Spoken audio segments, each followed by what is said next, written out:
Daisy, sorry sa nangyari kanina, ha?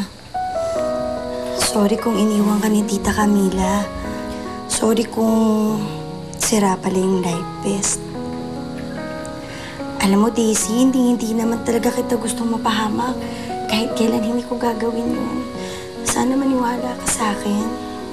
Naniniwala po ako sa Tita Camila.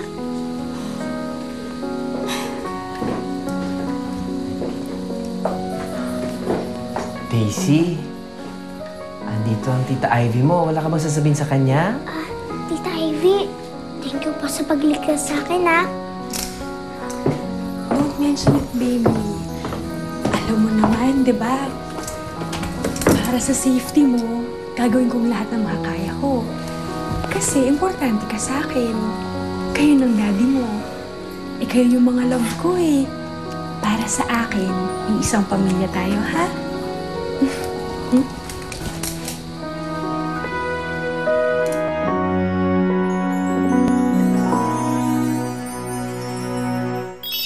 Alam mo, kung inaalagaan mo sa Daisy, kaya ko naman ibigay yun sa kanya eh. Kaya huwag mo na silang alalahanin.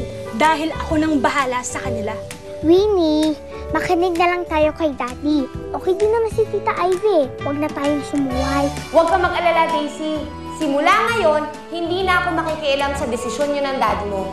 Bahala na kayo. Huwag kayong magsisisi sa magiging resulta ng desisyon niyo. Mas mabuti na nga siguro na lumayo na lang ako. Masaya na sila ngayon. Hindi na nila ako kailangan. Huwag kang sumuko kay Daddy Bong at saka kay Daisy. Please naman, huwag mo sila ipagkatiwala kay Ivy.